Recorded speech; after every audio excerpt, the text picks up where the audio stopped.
اللہ اکبر۔ شروع کر دیا جائے جناب۔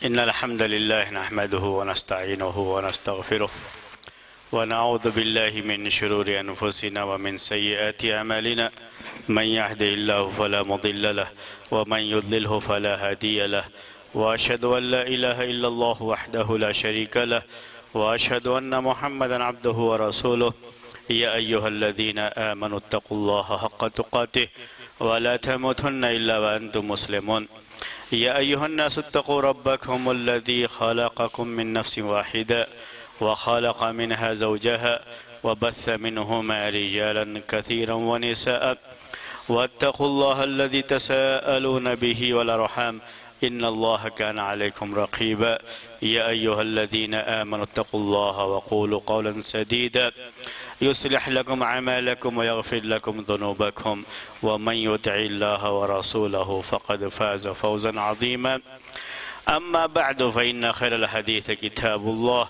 وخير الهدي هدي محمد صلى الله عليه وسلم وشر الأمور محدثاتها وكل محدثة بدعة وكل بدعة ضلالة وكل ضلالة في النار۔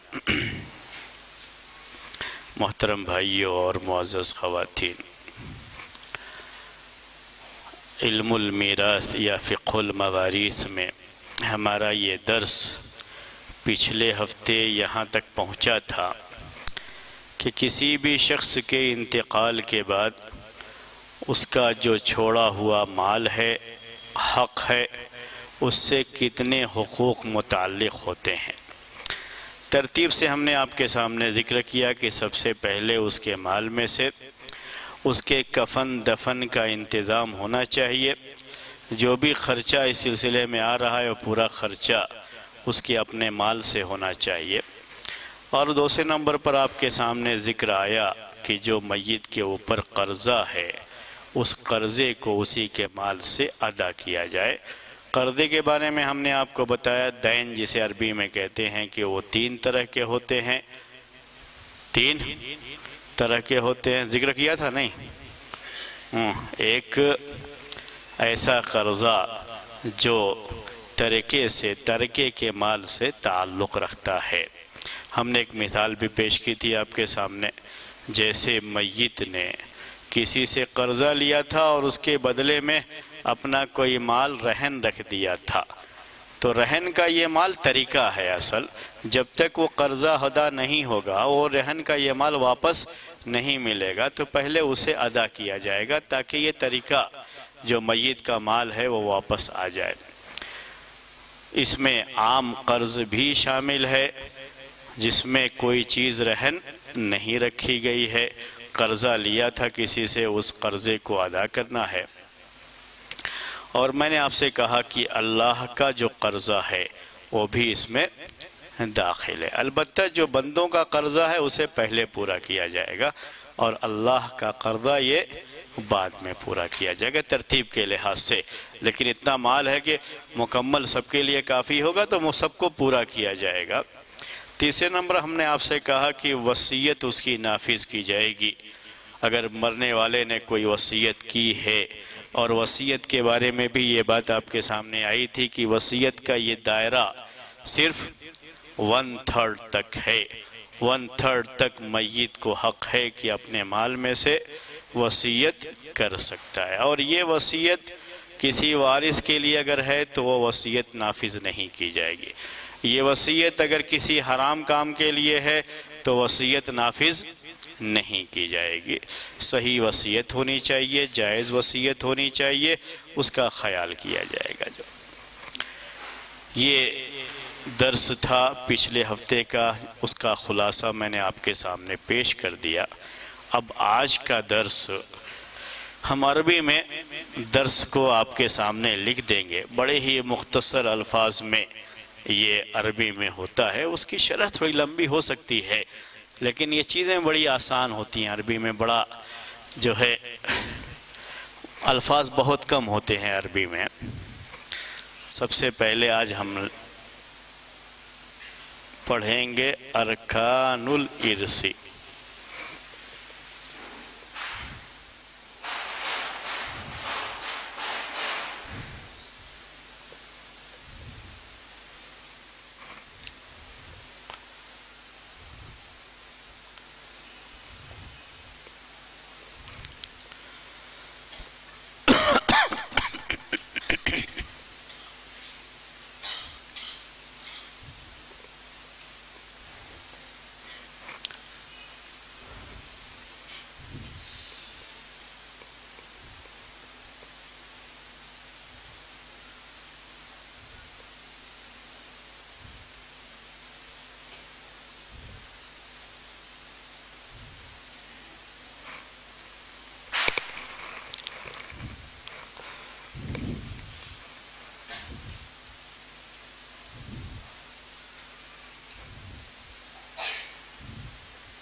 پہلا ہے ارکان الارثی، ارکان الارثی میں نے عربی میں لکھ دیا ہے، اردو میں آپ کے سامنے اس کی شرح کریں گے تو بات آپ کے سامنے واضح رہے گی انشاءاللہ۔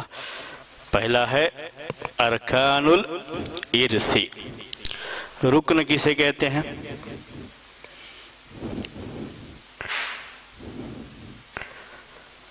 اسی کے نیچے ہے شروط الارثی، شروط اور ارکان دو لفظ آیا، یہ شریعت میں یہ دونوں لفظ یوز کرتے ہیں، استعمال کرتے ہیں، تو دونوں کا مطلب کیا ہوتا ہے؟ یہ ارکان ہیں، نماز کے یہ ارکان ہیں، وضو کے یہ ارکان ہیں، یہ شرطیں ہیں، نماز کی یہ شرطیں ہیں، کنڈیشنز ہیں۔ ارکان اور شروط، کیا فرق ہے دونوں میں؟ یا پہلے رکن کسے کہتے ہیں؟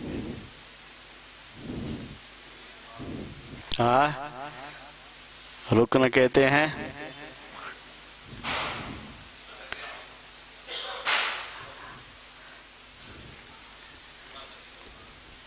رکن کہتے ہیں بنیاد کو، ہاں، اور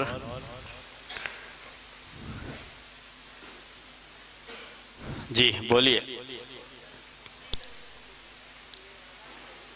ہاں ہاں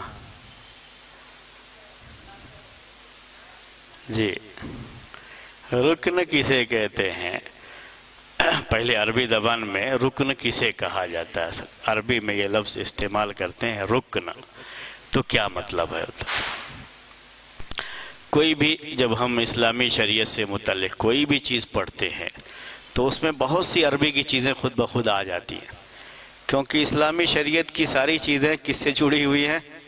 عربی زبان سے جڑی ہوئی ہیں، تو آپ کو لازماً جو ہے عربی کی بہت سی چیزیں معلوم ہو جاتی ہیں۔ عربی زبان کی مضبوطی، پائیداری عربی زبان کے تعلق سے یہ خود بخود ہو جاتی ہے اگر آدمی اسلامی علوم کو پڑھتا ہے۔ جو بھی آپ سبجیکٹ لیں گے اس میں یہ چیز کہیں نہ کہیں آ جائے گی، لیکن شرط یہ ہے کہ اس کو عربی کے ساتھ ہی پڑھایا جائے۔ یعنی یہی اگر میں انگلش میں لکھ دیتا تو آپ کو یہ عربی نہیں معلوم ہوگی، اس کو عربی ہی پڑھائیں گے تبھی جو ہے وہ عربی کی مضبوطی بھی ہوتی ہے ساتھ میں، نہیں تو نہیں ہوگی مضبوطی جو عربی کی۔ اسی لیے عربی علوم کو اردو والوں نے کبھی بھی عربی سے کاٹ کے نہیں پڑھایا انگلش کے مقابلے میں۔ انگلش والوں نے ہر چیز کا کیا کر دیا ہے؟ ٹرانسلیشن کرنے کی وجہ سے جو اصل لفظ تھا وہ لوگوں کے ذہن میں نہیں رہتا ہے۔ اردو والوں نے ٹرانسلیشن نہیں کیا اس کو وہی عربی لفظ ہی باقی رکھا ہے،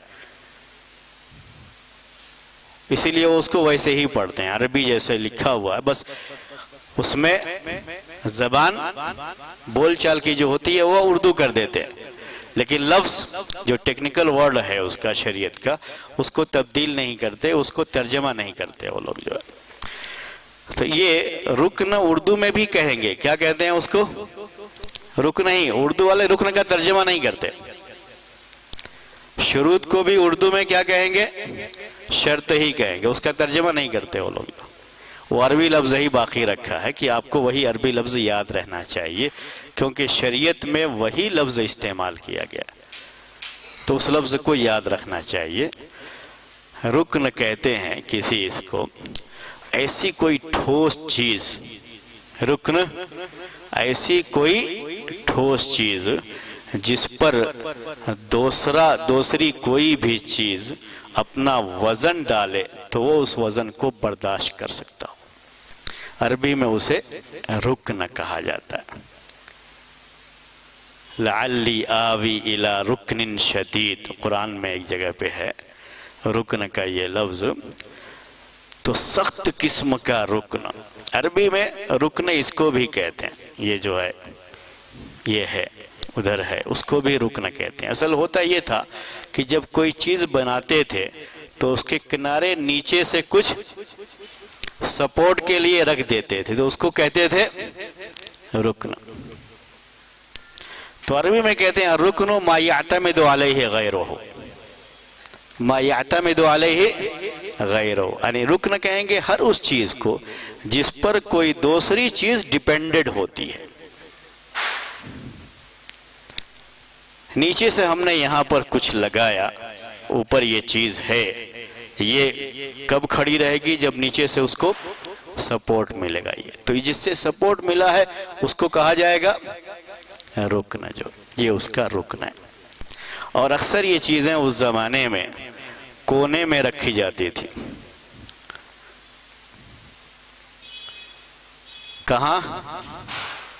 کونے میں رکھی جاتی تھی۔ اسی لیے اردو میں کبھی رکن کا معنی آپ کو کونا بھی ملے گا۔ کونا کا مطلب کارنر، جو سپورٹ جس پر ہوتا تھا کسی چیز کا، اس کو کہاں رکھتے تھے؟ کونے میں، بیچ میں نہیں رکھتے، کونے میں رکھتے تھے، تاکہ لوگوں کو پریشانی، بیچ کا کوئی معاملہ نہ رہ جائے، تو اس کے لیے اس کو کونے میں رکھتے تھے، کارنر میں رکھتے تھے۔ تو عربی زبان میں اسے رکن کہا جاتا تھا، رکن۔ یہ تو لینگویج کی بات ہو گئی۔ لیکن جب شریعت کی کسی بھی کتاب میں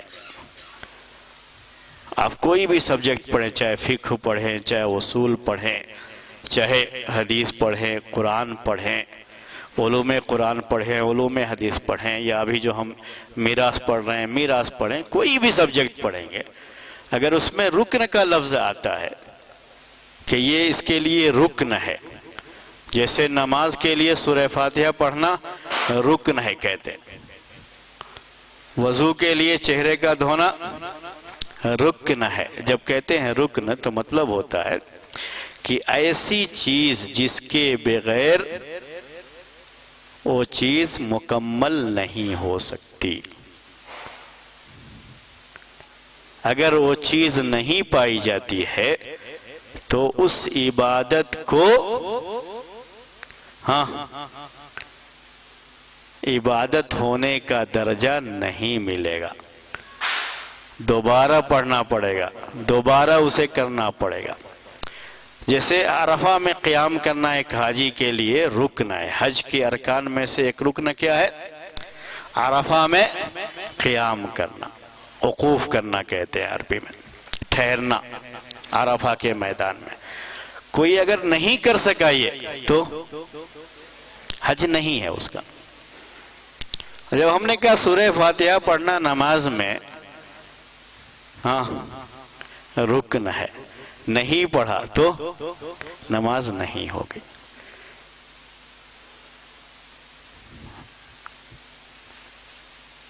چہرے کا دھونا، ہاتھ کا دھونا وضو کے لیے رکن ہے، اگر نہیں دھویا تو وضو نہیں ہوگا۔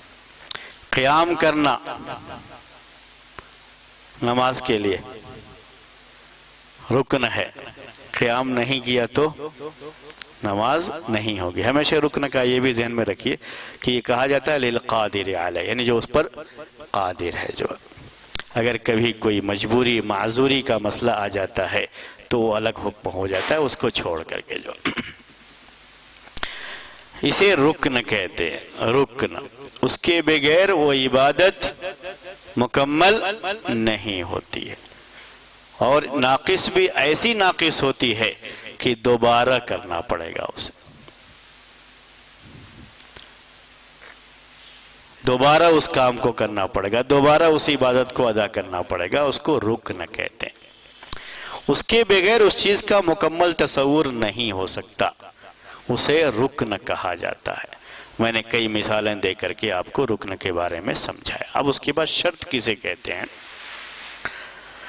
عربی میں شرط یہ، یعنی لینگویج کے لحاظ سے کسی بھی چیز کی علامت کو، سائن جسے انگلش میں کہہ لیتے ہیں، اس کو عربی میں شرط کہا۔ جسے ہم کہتے ہیں اشراط الساعتی، قیامت کی نشانیاں، تو یہ اشراط شرطن ہی کی جمع ہے۔ شرطن کی جمع عربی میں اشراط بھی آتی ہے، شروط بھی آتی ہے، تو ہم نے شاید شروط کا لفظ استعمال کیا ہے، اور زیادہ یہی لفظ استعمال بھی کرتے ہیں۔ کسی کہتے ہیں شرط کسی عبادت کے لیے جو کہا جاتا ہے کہ یہ شرط ہے، جیسے ہم نے کہا کہ نماز کے لیے وضو شرط ہے، نماز کے لیے وضو شرط ہے۔ تو شرط کا مطلب کیا ہوتا ہے؟ یہ ہم نے معنی تو بتا دیا شرط کا معنی کیا ہوتا ہے عربک لینگویج کے لحاظ سے، لیکن شرط جب کہتے ہیں عبادات کے اندر کہ یہ اس کے لیے شرط ہے، اس کے بغیر یہ چیز نہیں ہوگی، یہ اس کے لیے کنڈیشن ہے، اس کے بغیر یہ چیز نہیں ہوگی۔ ہاں، جیسے نماز کے لیے وضو شرط ہے، زکوٰۃ کے واجب ہونے کے لیے نصاب شرط ہے، نصاب تک مال کا پہنچنا۔ جی، شرط معلوم ہوگا کسے کہتے ہیں؟ کہتے ہیں شرط فقہ کی اصطلاح میں، اصول فقہ میں، ما یلزم من عدمہ العدم، عربی میں ایسے کہتے ہیں اس کو، ما یلزم من عدمہ العدم ولا یلزم من وجودہ وجود ولا عدم لذاتہ۔ یہ عربی میں کہتے ہیں، میں آپ کو اردو میں سمجھا رہا ہوں، اتنا پریشان مت ہوئیے گا کہ ہم کہاں جو ہے اس کو سمجھیں گے، چونکہ ہم لوگ عربی میں ہی پڑھاتے ہیں تو اس کی وجہ سے چیزیں عربی میں ہی ذہن میں رہتی ہیں، جو بھی اس طرح کی چیزیں ہوتی ہیں عربی میں ہی ذہن میں رہتی ہیں، جو کیونکہ عربی میں ہی پڑھاتے آئے ہیں کافی زمانے سے۔ تو عربی میں اسے کیا کہتے ہیں؟ ما یلزم من عدمہ العدم، جس کے نہ ہونے سے حکم کا نہ ہونا لازم آتا ہے،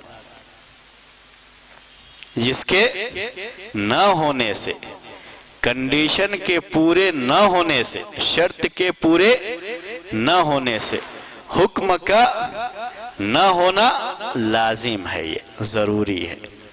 ما یلزم من عدمہ العدم عربی میں کہتے ہیں۔ کبھی آپ دیکھیں گے آج کل وہ بہت سارے آفرز وغیرہ رہتے ہیں تو نیچے لکھ دیتے ہیں کنڈیشنز اپلائی، جب تک وہ کنڈیشن نہیں ہوگی آپ کو وہ چیز نہیں ملے گی۔ سمجھ رہے نا اس چیز کو؟ یہی شریعت کے اندر بھی ہے، شرط کا مطلب یہی ہوتا ہے کہ جب تک وہ شرط پوری نہیں ہوگی وہ حکم صحیح نہیں ہوگا۔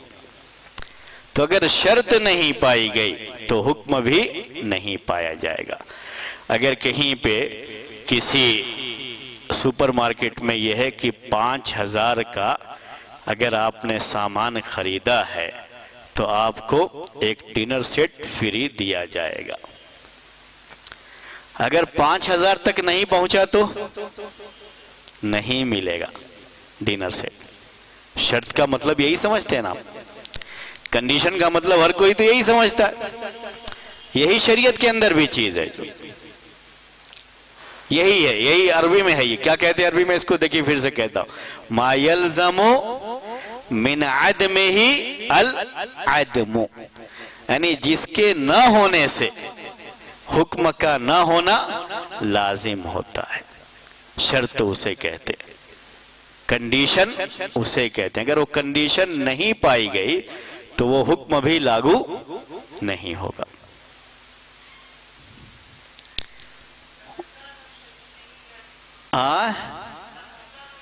ابھی آ رہے ہیں اس کی طرف، ابھی پورا ختم نہیں ہوا شرط کے بارے میں۔ کنڈیشن یہی ہوتی ہے، اگر یہ کہا جائے کسی سے، باپ نے اپنے بیٹے سے کہا کہ اگر تم اس امتحان میں، اس جو ہے یعنی ٹیسٹ میں فرسٹ رینک آ گئے تو میں تمہیں ایک گاڑی خرید کر دوں گا۔ کنڈیشن کیا ہے؟ یعنی شرط فرسٹ رینک آنا، کیا چیز ملے گی اس کے بدلے میں؟ حکم کیا ہے؟ گاڑی دی جائے گی۔ اگر نہیں آیا فرسٹ رینک، حکم خود بخود ختم ہو جاتا ہے، یہی اسی کو شرط کہتے ہیں۔ اگر شرط پائی جائے تو وہ حکم اپلائی ہوگا، نہ پائی جائے تو اپلائی نہیں ہوتا. یہی ہم کہتے ہیں کہ وضو شرط ہے نماز کے لیے. اگر وضو ہے تو نماز کا حکم ہوگا. اگر وضو نہیں کیا ہے تو نماز نہیں ہوگی. بات سمجھ میں آ گئی ہے؟ شرط ابھی پورا نہیں ہوا ہو. ہم نے کیا کہا آپ سے؟ ما یلزم من عدمہ العدم. اردو میں کیا کریں گے اس کا معنی؟ جس کے نہ ہونے سے حکم کا نہ ہونا لازم آتا ہے. آگے ابھی کیا ہے؟ وَلَا يَلْزَمُ مِنْ وُجُودِهِ وُجُودٌ وَلَا عَدْمٌ لِذَاتِهِ. لیکن اس کے پائے جانے سے حکم کا پایا جانا کوئی ضروری نہیں ہے. یہ اب فرق ہو گیا. اب تک جو ہم نے مثالیں دی تھی 5000 کا سامان لے لیا تو کیا ملے گا آپ کو؟ Dinner set. 5000 پہنچ گیا تو مل جائے گا ڈنر سیٹ؟ مل جائے گا. لیکن شریعت میں ایسا نہیں ہوتا ہے. شریعت میں یہ ہے کہ اگر شرط پائی جائے تو یہ ضروری نہیں ہے کہ حکم بھی پایا جائے، وہ چیز صحیح بھی ہو. لیکن اگر شرط نہیں پائی گئی تو حکم نہیں پایا جائے گا. پھر سے کہوں، نگیٹو میں اگر آپ اس کو نگیٹو میں لیں گے تو شرط اگر نہیں پائی گئی ہے تو حکم نہیں پایا جائے گا. شرط نہیں پائی گئی، نگیٹو ہے، حکم نہیں پایا جائے گا. لیکن اگر پازیٹیو میں ہے یعنی شرط پائی گئی تو حکم کا پایا جانا ضروری نہیں ہوتا. جبکہ یہ اسٹور والا جو سپر مارکیٹ والا ہے، شرط پائی گئی تو آپ کو ملے گا وہ ڈنر سیٹ، نہیں پائی گئی تو نہیں ملے گا. جو میں نے آپ کو باپ اور بیٹے کی مثال دی، اگر فرسٹ رینک آیا تو اس کو ملے گا، کوئی انعام ملے گا، نہیں آیا تو نہیں ملے گا. لیکن شریعت میں ایسا نہیں ہوتا. شریعت میں کیا ہے دیکھیے، وضو پایا گیا تو نماز پائی جائے گی، ضروری نہیں ہے. وضو نہیں پایا گیا تو نماز نہیں ہوگی. نگیٹو میں ہے یہ، پازیٹیو میں نہیں ہے. پھر سے کہوں یا ابھی سمجھ میں آ گیا؟ یہ صرف نگیٹو میں آتا ہے، پازیٹیو میں نہیں آتا. شریعت کے اندر جو اگر شرط نہیں پائی جائے گی تو حکم نہیں پایا جائے گا. اور اگر شرط پائی گئی، حکم کا پایا جانا ضروری نہیں ہے. کبھی پایا جائے گا، کبھی نہیں بھی پایا جائے گا. کسی نے وضو کر لیا، وضو کر کے جا کے نماز کے لیے کھڑا ہو گیا. صرف وضو کر لینے سے کیا اس کی نماز صحیح ہو جائے گی؟ نماز کے لیے اور بھی چیزیں، دوسری کنڈیشن بھی ہو سکتی ہے. تو پازیٹیو میں یہ ضروری نہیں ہے کہ شرط پائی جائے تو اس شرط کو جس حکم کے لیے رکھا گیا ہے وہ حکم بھی پایا جائے، کوئی ضروری نہیں ہے. لیکن نگیٹو میں ضروری ہے، یعنی اگر شرط نہیں پائی گئی تو حکم نہیں پایا جائے گا. جبکہ عام اس میں جو ہم نے مثالیں دی آپ کو، اس میں کیا ہے؟ دونوں چیزیں ہوتی ہیں. شرط پائی گئی تو حکم پایا جائے گا، شرط نہیں پائی گئی حکم نہیں پایا جائے گا. شرط اپلائی ہوتی ہے، کنڈیشنز اپلائی ہوتی ہے. جہاں پہ اگر کنڈیشن ہے تو آپ کو وہ چیز ملے گی، اگر نہیں کنڈیشن پائی گئی تو وہ چیز نہیں ملے گی. دونوں طرف ہے. ہو گئی بات یہ؟ ہاں، یہ سمجھ میں آ گئی بات آپ کو؟ یا ابھی اور حالانکہ یہ سب چیزیں ابھی میراث سے تعلق نہیں رکھتے، ابھی صرف ہم آپ کو لفظ سمجھا رہے ہیں. رکن کسے کہتے ہیں، شرط کسے کہتے ہیں، یہ اصل فقہی اصطلاحیں ہوتی ہیں، شریعت کی اصطلاح. جی نہ سمجھ میں آئے تو بولیے، ابھی جو ہے آپ کو آگے واضح کر کے آگے بڑھتے ہیں. ہاں کچھ کہنا چاہ رہے ہیں؟ کوئی سوال؟ ما یلزم من عدمہ العدم، عربی میں کیا کہتے ہیں اس کو؟ ما یلزم من عدمہ العدم. دیکھیے یہ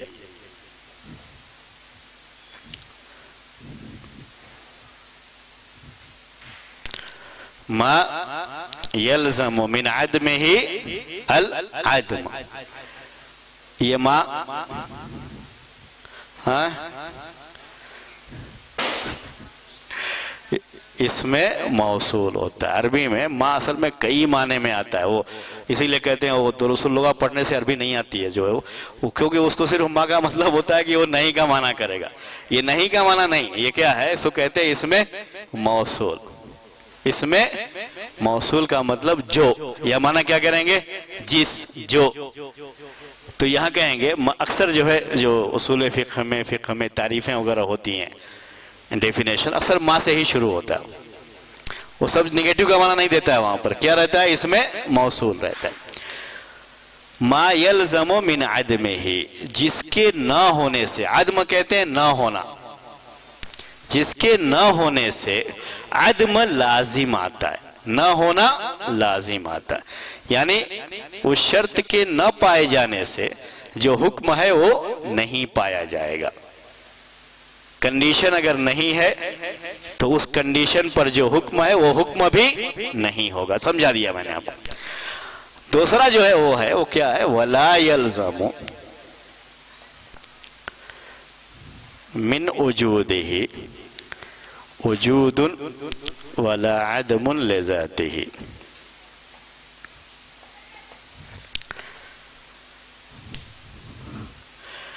یہ لا نافیہ ہے، یعنی نگیٹو کا معنی. لا یلزم کا معنی نہیں لازم آتا ہے، نہیں لازم آتا ہے اس کے پائے جانے سے، کنڈیشن کے پائے جانے سے، شرط کے پائے جانے سے. وجود ولا عدم، پایا جانا یا نہ پایا جانا، لذات ہی اس کی وجہ سے. یعنی پائے جانے کی صورت میں وہ چیز پائی جائے کوئی ضروری نہیں ہے، پائی بھی جا سکتی ہے اور نہیں بھی پائی جا سکتی ہے. وضو کیا ہے، وضو کر کے نماز کے لیے کھڑا ہوا، وضو اس کا صحیح ہے. نماز ہاں مقبول ہو بھی سکتی ہے اور مقبول نہیں بھی ہو سکتی. نماز صحیح ہو سکتی ہے اور نہیں بھی ہو سکتی ہے. لیکن اگر وضو نہیں کیا ہے تو نماز نہیں ہوگی. جی بولیے.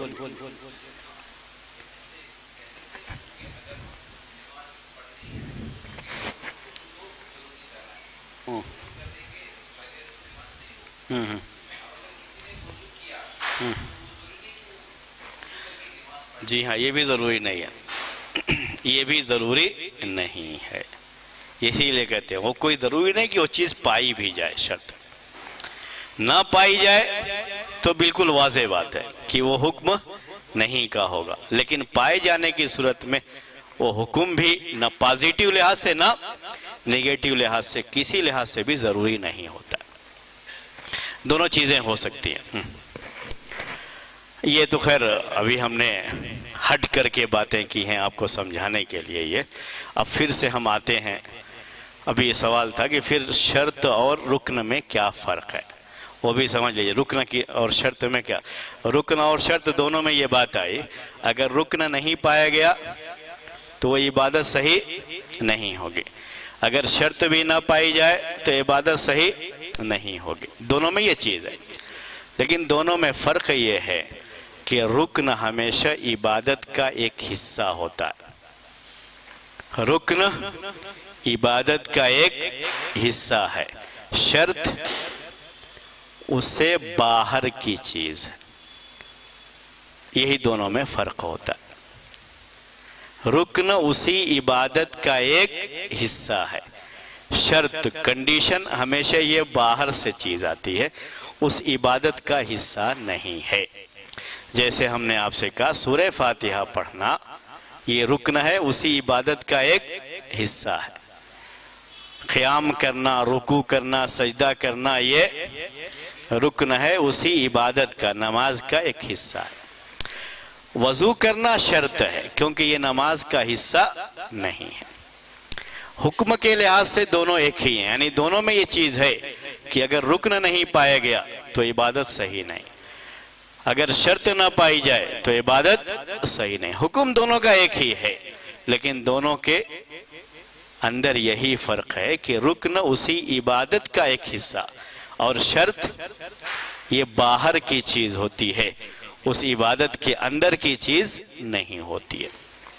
عبادت کے اندر وہ چیز ہو تو اس کو پھر رکن کہا جائے گا۔ ٹھیک ہے، اب پھر سے اگر رکن اور شرط کو سمجھ گئے ہوں تو ہم آئیں اس کو ارکان الارث، ارکان الارث۔ اب ہم آتے ہیں اپنے سبجیکٹ کی طرف۔ ہمارا سبجیکٹ اصل ہے فقہ الموارث، یعنی طریقہ تقسیم کرنے کے تعلق سے جو بھی شریعت کے احکام ہے وہ جاننا جو ہے۔ تو پہلے ہم ارکان الارث کیا ہیں، میراث کے اندر ارکان کیا ہیں، یعنی ایسی چیزیں جن کا پایا جانا ضروری ہے، اس کے بغیر طریقے کی تقسیم کا تصور نہیں ہو سکتا۔ ان چیزوں کا پایا جانا ضروری ہے اور اس کا تعلق طریقے ہی سے ہے۔ ٹھیک ہے، تو اس کو کہیں گے ارکان۔ تو اس پر لکھا ہوا دیکھیے اوپر، ارکان الارث واحد اثنین ثلاثہ لکھا ہے نا۔ تو ارث کے ارکان یعنی میراث کے ارکان کتنے ہیں؟ تین۔ تین ہم نے لکھا نہیں ہے، وہ خود سے آپ کو لکھنا پڑے گا کیونکہ کتنی گنتی لکھی ہے؟ تین۔ تو آپ کہیں گے ارکان الارث ثلاثۃ، میراث کے ارکان کتنے ہیں؟ تین ہیں، تین ہیں۔ بہت آسان ہے، اب تک جو سمجھا رہے تھے وہ تو اصول فقہ تھا، اب تک جو سمجھایا میں نے آپ کو، اب جو ہے کیا ہے یہ میراث۔ تو تین ارکان ہیں اس کے۔ تین ارکان کیا کیا ہیں؟ پہلے نمبر پر لکھا ہوا ہے المؤرث، المؤرث۔ دوسرے نمبر پر لکھا ہے الوارث۔ تیسرے نمبر پر لکھا ہے المال الموروث، یا کہتے ہیں الحق الموروث۔ مال حق لفظ استعمال، میں نے مال بھی سمجھایا تھا آپ کو، حق بھی سمجھایا تھا، پہلے یاد ہوگا شروع طریقے میں۔ المال الموروث، الحق الموروث، تینوں کی اب شرح کریں گے ہم آپ کے سامنے، بس اتنا یاد رکھ لیجئے، المؤرث، الوارث، الحق الموروث۔ عربی میں آسان ہوتا ہے، پھر اس کو سمجھ لیجئے، کوئی مشکل نہیں، آپ کو عربی کا لفظ بھی یاد ہو جائے گا، اس کا معنی بھی یاد ہو جائے گا۔ الوارث، المؤرث، الحق الموروث۔ سب سے پہلے طریقہ تقسیم کرنا چاہتے ہیں تو اس کے لیے ضروری ہے کہ کوئی مورث ہو، کوئی مورث ہو۔ مورث کا مطلب وارث بنانے والا، وارث بنانے والا، عربی میں اس کو اسم فاعل کہتے ہیں، وارث بنانے والا، وارث بنانے والا، مورث۔ کون ہے وارث بنانے والا؟ ہاں ہاں جی ہاں، تو کون ہوگا یہ؟ جو شخص مرا ہے، آ گیا نہیں؟ جو شخص مرا یعنی انتقال جس کا ہوا ہے اور جس کے مال کو آپ تقسیم کرنے بیٹھے ہیں، وہ کیا کہلائے گا؟ مورث۔ یہ ہونا ضروری ہے، کسی کا انتقال ہی نہ ہوا ہو اور بیٹھو کہ جو ہے ہم مال تقسیم کرنے بیٹھے، بھائی کس کا مال تقسیم کرنے بیٹھے ہو؟ وہ زندہ رہے گا تو آ کر کے چھین نہیں لے گا میرا مال، اور جو ہے تقسیم کرنے بیٹھو گے تم، جب تک انتقال نہیں ہوتا تب تک طریقہ کی تقسیم نہیں کہی جاتی۔ اگر زندگی میں تقسیم کر دے گا تو ہم نے آپ سے کہا تھا پھر اسے طریقہ کی تقسیم نہیں کہتے۔ اس کے لیے میراث کے لیے ضروری کیا ہے؟ وفات ہونا۔ وفات کے پہلے اگر تقسیم کر دے گا تو اس کو طریقہ کی تقسیم نہیں کہتے۔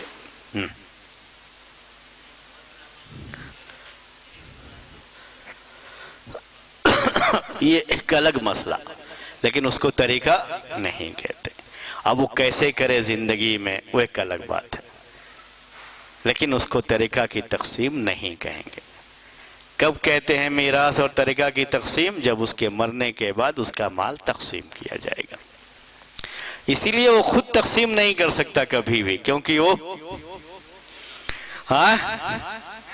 وہ تو کہیں اور ہوگا، کسی اور دنیا میں ہوگا، وہ تقسیم کیسے کرے گا وہ جو۔ تو سب سے پہلا رکن کیا ہے اس کے لیے؟ کیا ہونا ضروری ہے؟ مورث کا ہونا۔ مورث جو وارث بنانے والا ہے۔ باپ کا انتقال ہوا تو اس کا بیٹا اس کا وارث، اور باپ کیا ہوا؟ مورث ہوا۔ بھائی کا انتقال ہوا اور اس کا دوسرا بھائی اس کا وارث بن رہا ہے، تو جس بھائی کا انتقال ہوا وہ مورث ہو گیا، اور جس کو حصہ ملے گا یہ اس کا وارث ہو گیا۔ انتقال کرنے والا شوہر ہے، شوہر یہ مورث ہو گیا، اس کی بیوی کو اس کے مال میں سے حصہ ملے گا، تو بیوی کیا بن گئی؟ وارث بن گئی۔ ابھی مورث کا لفظ سمجھ میں آ گیا، ہاں؟ لیکن عربی میں اس کو بہت دقیق، یعنی بہت ہی تعبیر میں جو عربی کی تعبیر کی بڑے جو ہے اہمیت ہوتی ہے، کہتے ہیں اسی لفظ کے ساتھ اس کو یاد رکھنا چاہیے۔ اس کو کہتے ہیں مورث کسے کہیں گے؟ وَهُوَ الْمَيِّتُ وَهُوَ الْمَيِّتُ أَوِ الْمُلْحَقُ بِالْأَمْوَاتِ۔ الْمَيِّتُ أَوِ الْمُلْحَقُ بِالْأَمْوَاتِ۔ مورث کسے کہیں گے؟ جس کا انتقال ہوا ہے یا انتقال کرنے والے لوگوں کے ساتھ اسے ملا دیا گیا ہے۔ اب آپ سوچیں گے کہ یہ کیوں کہہ رہے ہو بھائی؟ ہاں، اتنا سب اندر جانے کی کیا ضرورت ہے؟ تو اس کو تھوڑا سمجھانا پڑے گا، تو پھر وہ سمجھ میں آ جائے گی بات۔ اسی لیے کہتے ہیں یہ چیزیں بغیر استاد کے سمجھ میں نہیں آتی ہیں۔ جو ایک آدمی کا انتقال آپ کی آنکھوں کے سامنے ہوا ہے، وہ کیا ہوا؟ مورث ہے اور میت ہے۔ آپ نے اپنی آنکھوں سے اس کی لاش دیکھی، اپنے کندھوں پر اٹھا کر کے لے کے گئے، اپنے ہاتھوں سے قبر میں دفنا کر کے اس سے اوپر مٹی ڈال دی، واپس آ گئے۔ یہ آپ نے اپنی آنکھوں سے دیکھا، وہ مورث ہے، اس میں کوئی مسئلہ نہیں آتا ہے۔ اب اس کی جائیداد تقسیم کی جائے گی، کوئی مسئلہ نہیں آتا۔ لیکن کبھی ایسا ہو جاتا ہے کہ ایک آدمی کہیں گیا، اس کے بعد اس کی کوئی خبر ہی نہیں ملی، پتہ ہی نہیں ہے کہ یہ آدمی زندہ ہے یا مر گیا۔ اس کی پراپرٹی کو کیا کریں گے؟ بولیے۔ یہی ہے اصل، وہی جو ابھی آپ کو عربی میں بول رہا تھا نا، اس میں اسی کو بیان کیا گیا۔ تو کبھی یہ مورث آپ نے اس کو اپنی آنکھوں سے اپنے سامنے مرتے ہوئے دیکھا ہے، خود دفنایا، تو کوئی مسئلہ ہی نہیں آتا۔ لیکن کبھی ایسا بھی ہوتا ہے کہ ایک آدمی کہیں گیا، گم ہو گیا۔ گم ہونے کی خبریں آتی رہتی ہیں نا آج کل زیادہ، کہ آدمی گم ہو گیا، پتہ ہی نہیں ہے اس کا، خبر ہی نہیں ملی ہے۔ اس کو عربی میں مفقود کہتے ہیں، عربی میں مفقود۔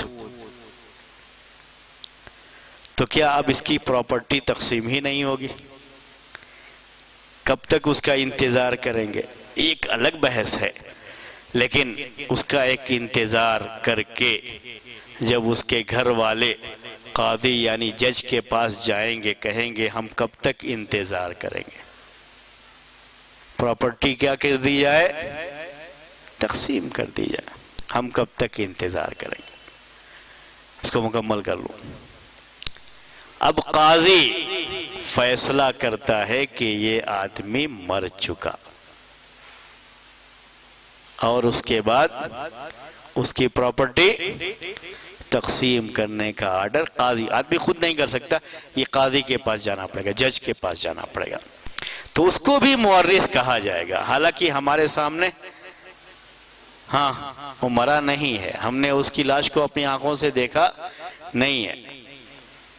یعنی اگر کیا کہتے ہیں اس کو آج کل جو ہے ڈیتھ سرٹیفکیٹ کیا کہتے ہیں، ہاں ڈیتھ سرٹیفکیٹ، تو ہندوستان میں تو یہ ویسے بھی مل جاتے ہیں، آدمی زندہ رہتا ہے تب بھی مل جاتی ہے. تو ڈیتھ سرٹیفکیٹ پہ جو ہے تقسیم کرنے کا مسئلہ نہیں ہے، یہ اپنی آنکھوں سے دیکھا ہے، یا یہ کہ جج نے فیصلہ کیا ہے کہ یہ آدمی مر چکا ہے.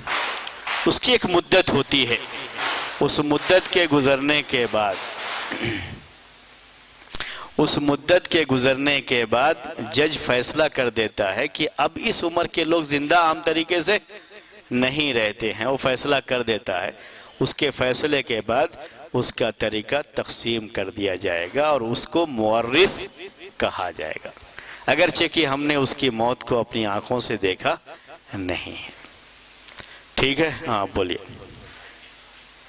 وہی میں نے آپ سے کہا، یہ جو ہے قاضی جج کے اوپر ڈیپینڈ کرتا ہے، وہ جج جانتا ہے ان چیزوں کو، اور اس میں کافی فقہی، اس میں کافی اختلاف ہے، اور پہلے کے زمانے میں اور آج کے زمانے میں کافی فرق ہو چکا ہے.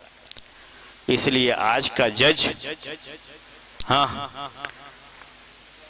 اتنا ٹائم نہیں لے گا فیصلہ کرنے میں جتنا پہلے کا جج لیتا تھا. آج تھوڑا جلدی بھی کر سکتا ہے، کیونکہ اتنے وسائل ہیں کسی کو ڈھونڈنے اور معلوم کرنے کے. ان تمام وسائل کو استعمال کرنے کے بعد وہ اس کی ایک یہ ہے کہ جو ہے وہ فیصلہ، لیکن فیصلہ کس کو کرنا ہے؟ جج کو کرنا ہے. اور لوگ اس کے گھر والے خود فیصلہ کر کے تقسیم نہیں کر سکتے، یہ ان کو حق نہیں پہنچتا ہے. بس اتنا ذہن میں رکھیے. وہ پہلے کبھی 90 سال 80 سال یہ جو ہے اس کے گزر جانے کے بعد جو ہے اس کو بارے میں فیصلہ، اصل یہ مسئلہ زیادہ بیوی کے بارے میں آتا ہے. یعنی مان لیجئے شوہر ہاں گم ہو گیا، اب بیوی کب تک اس کا انتظار کر سکتی ہے؟ اس کو دوسری شادی کی اجازت کب ملے گی؟ یہ مسئلہ صرف اسی میں نہیں، اس میں بھی آتا ہے سر. تو یہ چیز کس کو، یہ فیصلہ کس کو کرنا ہے؟ قاضی کو کرنا ہے، جج کو کرنا ہے. لیکن وہ فیصلہ الگ ہے جو بیوی کے لیے کرتا ہے قاضی.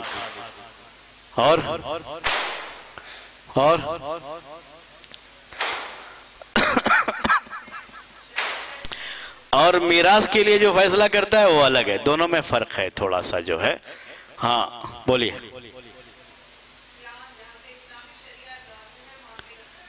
جی یہ جو ہے اس کو کیا کہتے ہیں، یہ کہ یہ مسلم پرسنل لا ہوتا ہے. جیسے اب انڈیا میں بھی اگر جج کے پاس بھی جائیں گے تو وہ اس طرح کے جو مسائل ہیں جو مسلم پرسنل لا سے حل کیے جاتے ہیں، وہ نکاح کا بھی ہے، طلاق کا بھی ہے، اور میراث کا بھی ہے. یعنی یہ جو طریقے کا تعلق ہوتا ہے نا، تو وہ جج بھی اسلامی شریعت جو ہے یا کہیے مسلم پرسنل لا جو یہاں ہندوستان میں مسلم پرسنل لا جو ہے اسی کے مطابق ہی فیصلہ کرے گا. اکثر وہ یہ کہتا رہتا ہے، یعنی ہم نے جو دیکھا ہے کہ اپنے جگہ کے جو امام ہوں ان سے لکھوا کر کے لے کے آؤ کہ کیا ہے تمہاری شریعت میں اس کے بارے میں، اور آپ کے جو قاضی وغیرہ ہیں دارالقضاء وغیرہ ہے اس میں سے کہیں سے وہ لکھوا کر کے لے کے آ جاؤ. اس کے مطابق اگر وہ فیصلہ بھی کر دیے تو اکثر جج اس پہ اپنی بھی مہر لگا دیتا ہے. اکثر ایسا کرتے ہیں یہ، تو اس کا لحاظ کرتے ہیں یہاں ہندوستان میں بھی. ہاں میں کیا کہہ رہا تھا آپ سے، پھر سے آتے ہیں ہم اس کی طرف کہ ہم نے آپ سے کہا کہ نکاح کے مسئلے میں تھوڑا انتظار کم رکھا ہے، لیکن میراث کے مسئلے میں انتظار اس سے زیادہ رکھا ہے. وہ قاضی جج کا جو ہے معاملہ ہے اس کے لحاظ سے وہ کرے گا، کیونکہ دونوں میں فرق ہوتا ہے تھوڑا. ایک طرف بیوی کی زندگی کا مسئلہ ہوتا ہے اور اس میں وہ چیز نہیں ہوتی، وہ مسئلہ جو ہے نہیں ہوتا ہے. کبھی ایک فیصلے کو دوسرے فیصلے پر لاگو نہیں کرنا چاہیے، دونوں کے لیے عقل استعمال کرنا چاہیے کہتے ہیں نا. تو ایک میرے ذہن میں اسی وقت ایک وہ یاد آیا کہ ایک لطیفہ کہہ لیجئے، وہ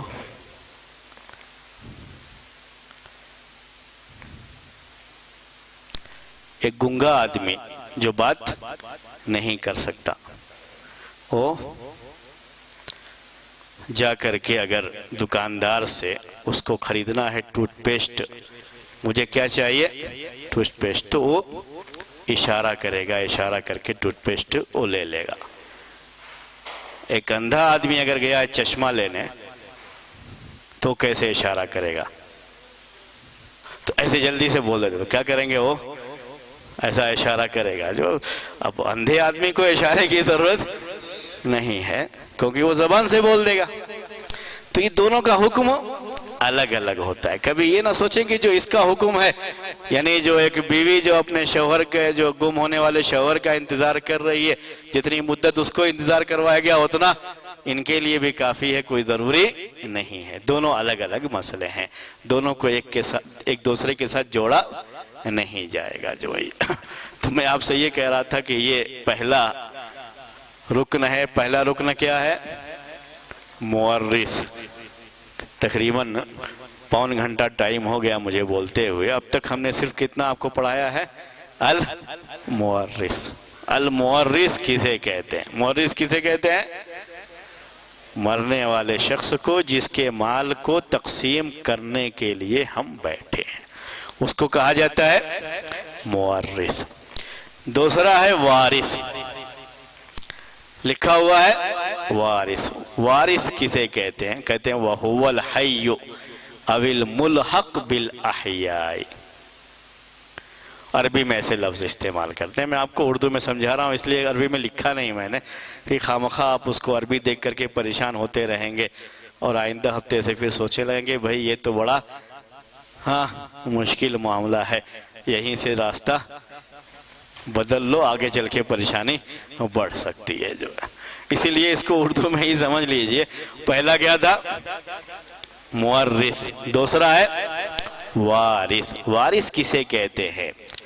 مرنے والے شخص کے رشتہ داروں میں سے جو اس وقت زندہ ہیں اور جن کا حصہ اللہ تبارک و تعالی نے متعین کیا ہے یا جن کو وارثین میں شمار کیا ہے، اور مرنے والے کے مرنے کے ٹائم میں اس کا زندہ ہونا ضروری ہے، یا تو وہ زندہ آپ کی آنکھوں کے سامنے ہو یا زندہ لوگوں کے ساتھ اسے جوڑ دیا گیا ہو۔ کاپی پیسٹ سمجھتے ہیں نا، اس کے ساتھ ہی اس کو بھی پیسٹ کر دیا گیا زندہ لوگوں کے ساتھ۔ اب جو زندہ ہیں وہ تو سمجھ میں آ رہا ہے آپ کو، لیکن جو زندہ لوگوں کو نظر نہیں آ رہے ہیں وہ کیا ہے وہ سمجھانا ہے آپ کو۔ جیسے اگر کوئی حمل سے ہے، وارث سمجھ لیجئے گا کیا ہے یہ؟ حمل۔ شوہر کا انتقال ہوا، بیوی حمل سے ہے۔ ہاں بولیے، بیوی تو ہے ہی وارث، وہ تو زندہ ہے آپ کی آنکھوں کے سامنے۔ بیوی کے پیٹ کا جو بچہ ہے ہو سکتا ہے صرف ایک ہی دن گزرا ہو حمل کو، کوئی جان نہیں، کوئی چیز نہیں، لیکن وہ بھی وارث ہے۔ اسی لئے کہتے ہیں زندہ ہو یا زندوں کے ساتھ اسے جوڑا گیا ہو۔ یہ زندوں کے ساتھ جوڑنے کا جو مسئلہ ہے وہ کس کے ساتھ جڑا ہوا ہے؟ حمل کے ساتھ ہے سر۔ اس کے لیے عربی میں یہ لفظ استعمال کرتے ہیں، ہم اردو میں آپ کو اسے سمجھا رہے ہیں۔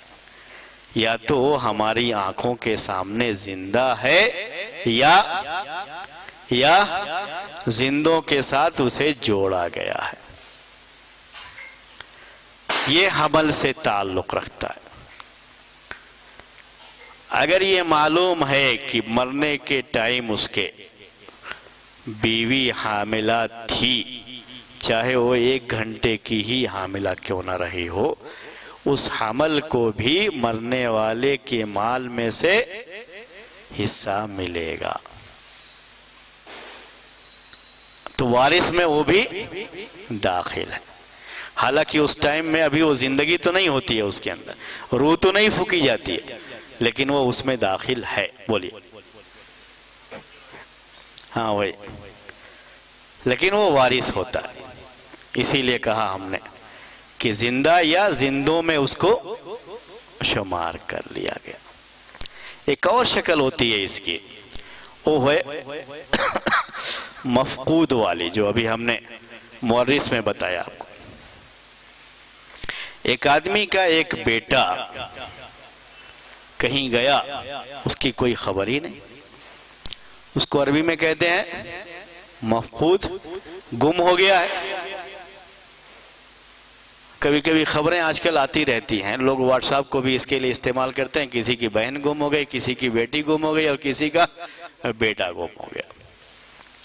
آج کے اس دور میں بھی یہ گم ہونے کے واقعات ہوتے ہیں، ورنہ پہلے تو ہوتے تھے، لیکن آج بھی ہوتے ہیں گم ہونے کے واقعات۔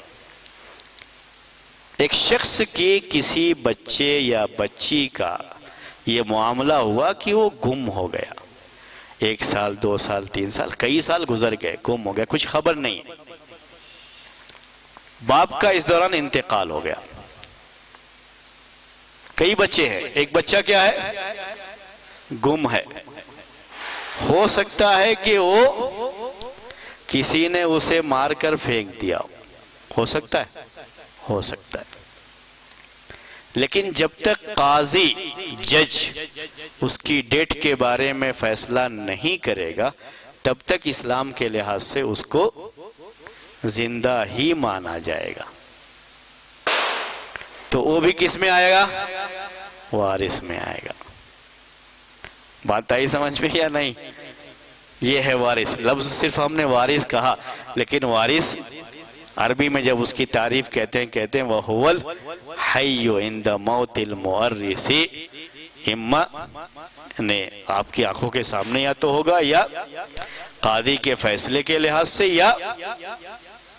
یا حمل کی شکل میں، جس شکل میں بھی ہے وہ، بہرحال اسے وارث بنایا جائے گا۔ یہ ایک فرق رہتا ہے۔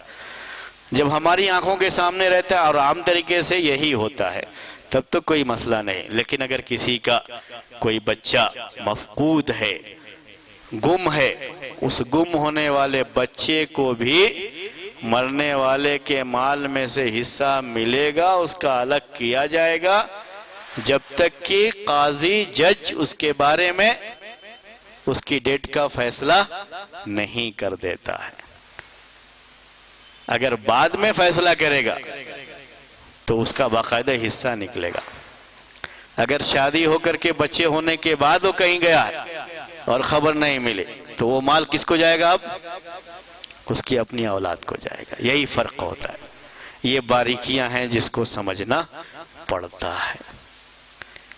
پھر سے کہوں، ہاں، پہلا رکن کیا ہے؟ مورث، یعنی کسی شخص کا انتقال ہوا ہو یا قاضی نے اس کی موت کا فیصلہ کیا ہو۔ اگر موت ہی نہیں کسی کی ہوئی ہے، طریقہ تقسیم ہونے کا مسئلہ نہیں آئے گا۔ دوسرا، وارث کا ہونا بھی ایسے ہی ضروری ہے۔ کسی مرنے والے کا کوئی بھی وارث نہ ہو تب کیا ہوگا؟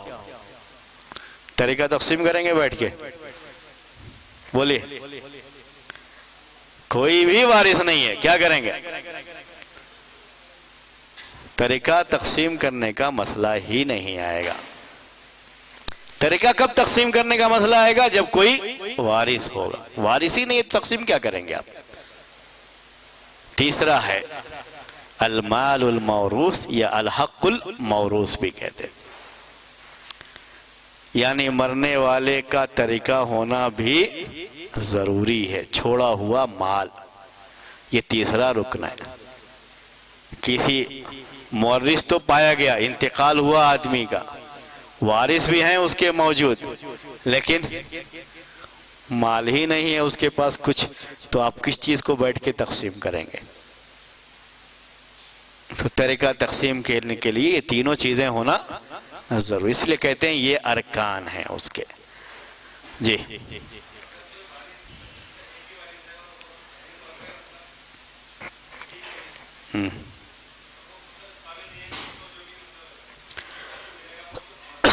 جی ہاں، تو کیا کریں گے؟ ہم قبضہ کر کے بیٹھ جائیں گے؟ کیا کریں گے اس کو جو ہے کیوں سوچ رہے بھائی اس کے بارے میں کسی کے مال پر قبضہ کرنے کے لیے؟ جو وارث ہے چاہے اس کا ذہنی توازن صحیح ہو یا نہ ہو، مجنون ہے، پاگل ہے، سارے اسکرو ڈھیلے ہیں اگر اس کے، تب بھی ہاں وہ وارث ہے، اسی لیے اس کی بات نہیں آئی، وہی وارث ہے، اسی کا وہ مال ہے۔ اب اگر وہ خود نہیں سنبھال سکتا ہے تو اس کا کوئی گارجین ہوگا، جس کو ولی کہتے ہیں عربی میں، کوئی ولی ہوگا جو اس کے مال کی نگرانی کرے گا۔ ہو سکتا ہے جج ہی اس کو متعین کر دے، اس کے لیے نگراں ولی، یا اگر ویسا کچھ کورٹ کا معاملہ نہیں ہے تو گھر کے لوگ جو جانتے ہیں جو اصل وارث ہے وہی مجنون ہے لیکن مال اسی کا رہے گا۔ جیسے بیٹا ہی ہے، مان لیجئے بیٹے کے علاوہ اور دوسرے رشتہ دار ہے، لیکن بیٹا بڑا اہم وارث مانا جاتا ہے، اور بیٹا کیا ہے؟ ہاں مجنون ہے، وہ نہیں سنبھال سکتا، تو اس کی جگہ پر دوسرا آدمی اس کا گارجین بن کر کے رہے گا، لیکن مال کس کا ہوگا؟ اسی کا ہوگا، وہ وارث وہی ہے جب تک وہ صحیح نہ ہو جائے۔ ٹھیک ہے، جب صحیح ہو گیا تو دیکھے گا، نہیں صحیح ہوا جب اس کا انتقال ہو جائے گا، اس کے جو وارث بنیں گے وہ دیکھیں گے، پھر اس کو جو تقسیم کیا جائے گا، وہ بعد کی باتیں ہوتی ہیں، لیکن وارث وہی ہے۔ وارث ہونے کے لیے عقل کا ہونا ضروری نہیں ہے، زندگی کا ہونا تو ضروری ہے، لیکن عقل کا ہونا ضروری نہیں ہے وارث ہونے کے لیے۔ جو آگے بڑھو، ہاں آگے بڑھو یا ارکان الارث سمجھ میں آ گیا آپ کو؟ ایک مورث یعنی کسی شخص کا انتقال ہوا ہو جس کی جائیداد کو تقسیم کرنا ہے، اور دوسرا وارث، اس کے وارث ہو، مورث، وارث، اور تیسرا ہے حق موروث یعنی یا مال موروث، مال ہونا، طریقہ ہونا بھی ضروری ہے جس کو تقسیم کرنا ہے۔ اب ہم آتے ہیں شروط ارث کی طرف۔ کنڈیشنز بھی تین ہیں، ارکان بھی تین تھے اور یہ کنڈیشن بھی تین ہی ہیں۔ اللہ تحقق موت المورث، مرنے والے کی موت کا یقین۔ یہ یقین حاصل ہوگا یا تو آدمی اپنی آنکھوں سے دیکھے، وہ باتیں میں نے اوپر سمجھا دیا تھا، اسی لیے ہم نے سوچا کہ دونوں ساتھ میں ہی ہم کو مکمل کرنا۔ مرنے والے کی موت کا یقین کب آئے گا؟ ہاں اپنی آنکھوں سے دیکھا ہے یا قاضی نے، جج نے فیصلہ کیا ہے، اس کے بغیر نہیں کر سکتے۔ صرف ارے وہ کب کا کہ اتنے دن ہو گیا اس کو گئے ہوئے، کوئی خبر نہیں ہے، مر گیا ہوگا، خواہ اس کا انتظار کریں گے، ایسے کر کے نہیں کر سکتے آپ۔ جو کنڈیشن ہے کہ اس کی موت کا یقین ہونا ضروری ہے۔ کہیں سے ڈیتھ سرٹیفکیٹ لا کر کے بھی مال تقسیم کرنا چاہیں گے تب بھی نہیں کر سکتے، حالانکہ اس کی سارے بھی حکومت کے کام اس سے ہو جاتے ہیں، لیکن شریعت کا کام اس سے نہیں ہوتا، کیونکہ وہ یقینی نہیں ہے۔ کسی کو بھی پیسہ دے کر کے ڈیتھ سرٹیفکیٹ بنوا سکتے ہیں؟ بنوا سکتے ہیں، وہ یقینی نہیں ہے۔ جی ہاں، وہ ایک بڑا مسئلہ، اگر جج نے بھی فیصلہ کر دیا اور پھر بھی یہ واپس آ گیا تو اب کیا کریں گے؟ ہے نا؟ جی اس میں ہوتا یہی ہے کہ اگر وہ تقسیم کرتے ہیں تو جج یہ کہہ کر کے ہی دیتا ہے کہ اگر اس دوران اگر وہ اس کی کوئی بھی خبر مل جائے گی، وہ آ جائے گا تو یہ پورا مال اسی کا ہے، یہ مال اس کو واپس دے دیا جائے گا۔ اس کا بیان رہتا ہے اس میں۔ لیکن میں نے آپ سے کہا کہ جج یہ میراث والے میں جلدی موت کا فیصلہ نہیں کرتا ہے، وہ شوہر اور بیوی والے میں جلدی کرتا ہے فیصلہ، وہ اس لیے کہا کہ دونوں کو ایک ساتھ مت جوڑیے گا کہ اس میں مدت اگر 4 سال ہے تو اس میں بھی 4 سال انتظار، نہیں، اس میں جلدی جج فیصلہ نہیں کرتا ہے، کیونکہ دینے کے بعد واپس لینا آسان نہیں ہوگا، تقسیم کو ڈیلے کر لینا یہ بہتر ہے دینا جو ہے، اسی لیے بہت ہی احتیاط کرتا ہے جج فیصلہ کرنے میں، موت کا فیصلہ کرنے میں بہت احتیاط کرتا ہے۔ جی، پہلا ہے تحقق موت المورث، دوسرا ہے تحقق حیات الوارث، یعنی وارث کی زندگی کا یقین ہونا ہے۔ کیسے یقین آئے گا؟ آنکھوں کے سامنے ہے تو یقین ہے، یا کبھی ایسا بھی ہو سکتا ہے کہ ہاں دیکھنے میں اس کی حرکت اور سب ہو رہی لیکن اندر مشین فٹ کر کے حرکت کروا رہے ہوں تو دیکھنے میں تو زندہ لگ رہا ہے لیکن حقیقت میں وہ کیا ہو چکا ہے؟ مر چکا ہے، ایسا ہو سکتا ہے۔ ابھی آج کل کے زمانے میں کچھ اس طرح کی چیزیں ہو جاتی ہیں کہ مردہ آدمی کو بھی لوگ کیا ثابت کر دیتے ہیں؟ زندہ۔ ایسے ہی جو ہے ڈاکٹر لوگ پیسے کمانے کے لیے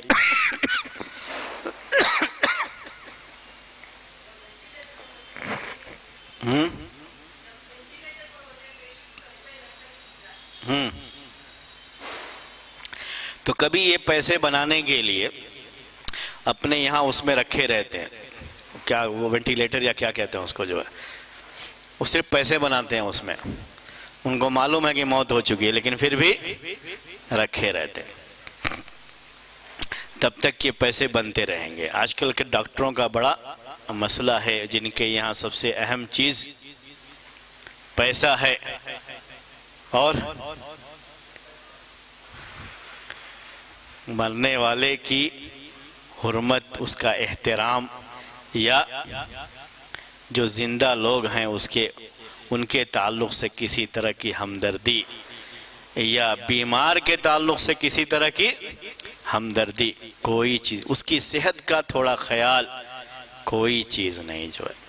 اسی لیے ڈاکٹروں پر بہت زیادہ ایمان نہیں رکھنا چاہیے۔ میں اکثر لوگوں کو یہ کہتا ہوں، ہمارے گھر کے لوگ مجھ سے بہت ناراض رہتے ہیں اسی میں کہ دوسروں کے لیے کبھی کبھی میں اپنے رشتہ داروں کے علاج وغیرہ کے لیے پیسہ دے دیتا ہوں لیکن اپنے بچوں کا علاج نہیں کراتا، تو ہمارے گھر میں بہت ناراض ہوتے ہیں ہمارے اوپر۔ یہ کیا ہے؟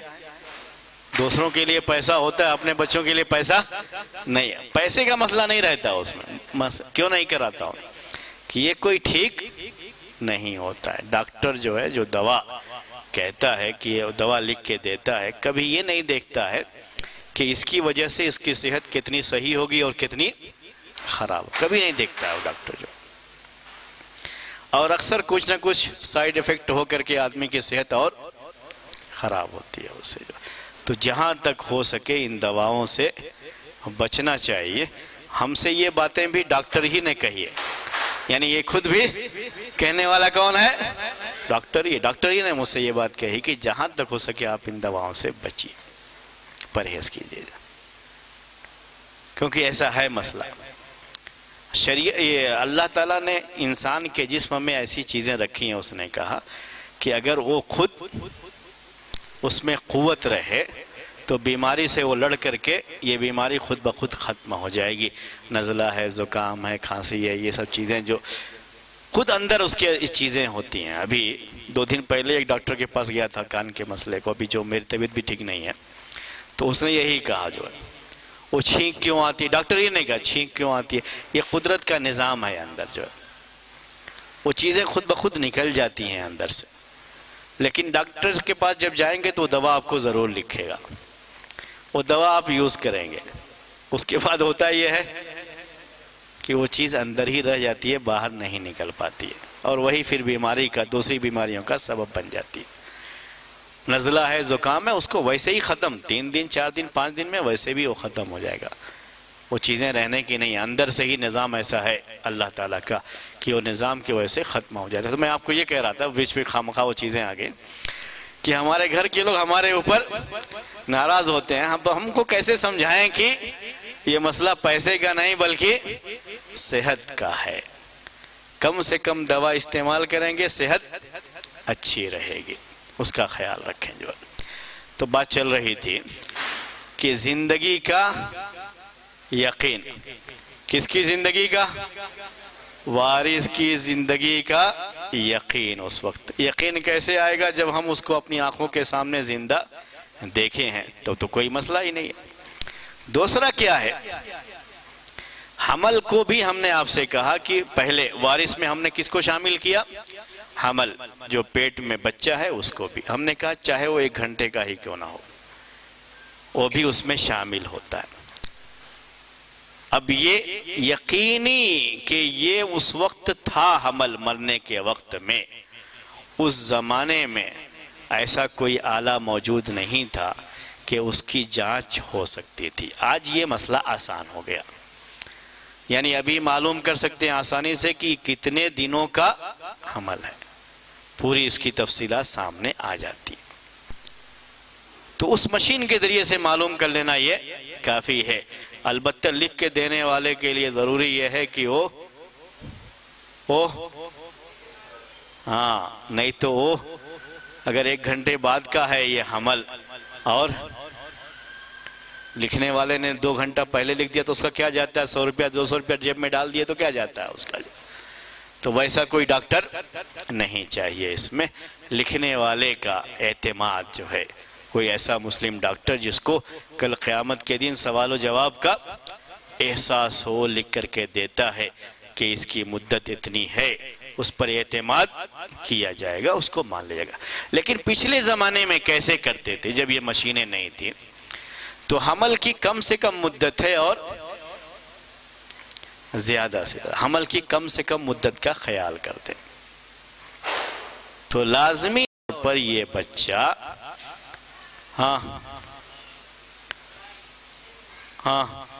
حمل کی جو زیادہ مدت ہے اس سے پہلے یا حمل کی جو کم سے کم مدت ہے ان دونوں کے جو ہے درمیان میں اس کو رہنا چاہیے۔ جیسے مان لیجئے اگر وہ 4 مہینے کے بعد بچہ پیدا ہوا تو کیا مانیں گے کہ مرنے والے کے وقت میں یہ بچہ تھا یا نہیں تھا؟ تھا۔ 4 سال کے بعد پیدا ہوا،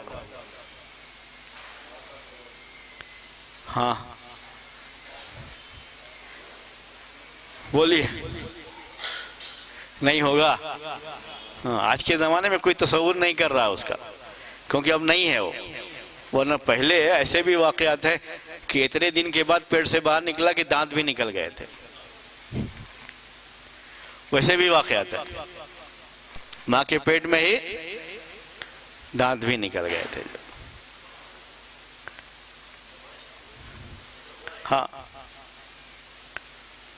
نہیں بچہ نہیں نکلا ابھی تو کیا وہ دیکھتے رہتے ہیں، اور ڈاکٹر کا کام کیا ہے؟ یہ ٹائم تو پورا ہو گیا ہے، نہیں نکل رہا ہے تو زبردستی چیر کے نکال دو، ابھی تو وہ معاملہ ہے۔ ایسے ہی ہوتا ہے نا، آپریشن کر کے زبردستی نکال دیں گے۔ تو پہلے یہ سسٹم نہیں تھا آپریشن کا، تو بچہ جب تک خود سے نہیں نکلے گا تب تک انتظار کرنا ہی پڑتا تھا جو۔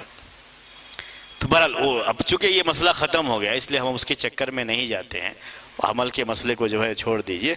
حمل کے مسئلے میں صرف اتنا یاد رکھ لیجئے کہ کوئی بااعتماد ڈاکٹر اگر یہ کہہ دیتا ہے کہ جس وقت مرنے والے کا انتقال ہوا ہے یہ حمل تھا،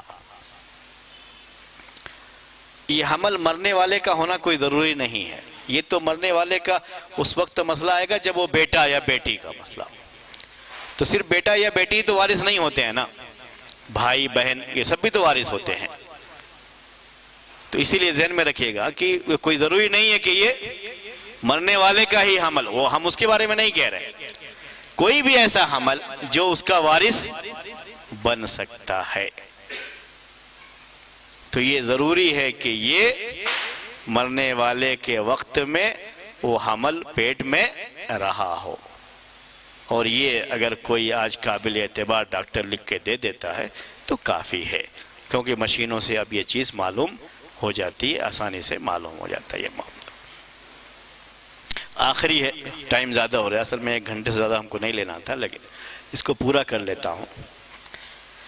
کسی بھی وارث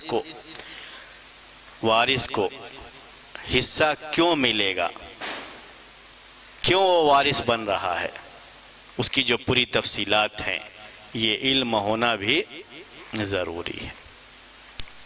کیوں اس کو یہ چیز مل رہی ہے، اس کے بغیر یہ کنڈیشن بھی ہے، اس کنڈیشن کے بغیر یعنی وہ سبب جو ارث کا ہے کون سا ہے یہ سبب، اس کے بغیر بھی یہ بھی شرط ہے، اس شرط کے بغیر بھی کسی کو کوئی حصہ نہیں ملے گا، یہ علم بھی ہونا ضروری ہے۔ جو اب وہ تقسیم کرنے والے جو ہوتے ہیں ان کو یہ چیز معلوم ہوتی ہے، پوچھ لے گا آپ کا میت کے ساتھ کیا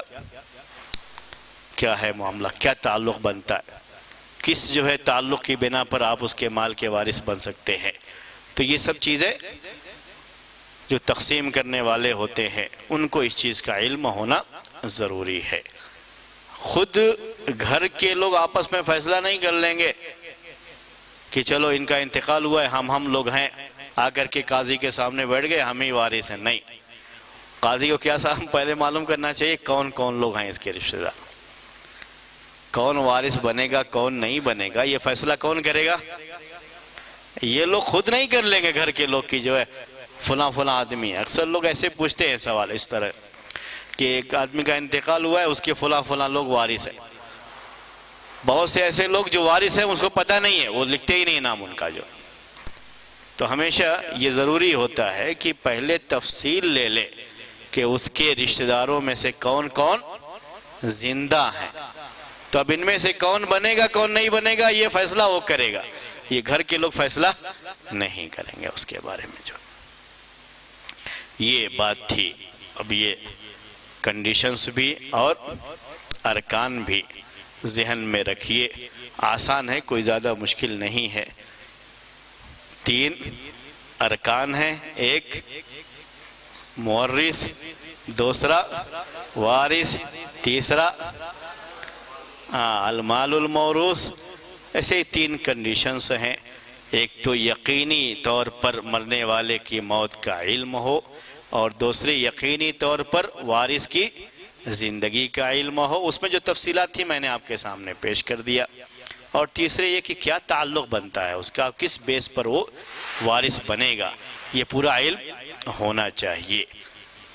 اس کے بعد انشاءاللہ آئندہ ہفتے کچھ اور چیزیں، وہ بھی 3 ہی رہیں گے، اسباب ارث، موانع ارث، انشاءاللہ آئندہ ہفتے آپ کے سامنے جو ہے آئیں گے۔ آج کا درس اسی پر ختم کرتے ہیں، اتنا یاد رکھیے انشاءاللہ کافی رہے گا۔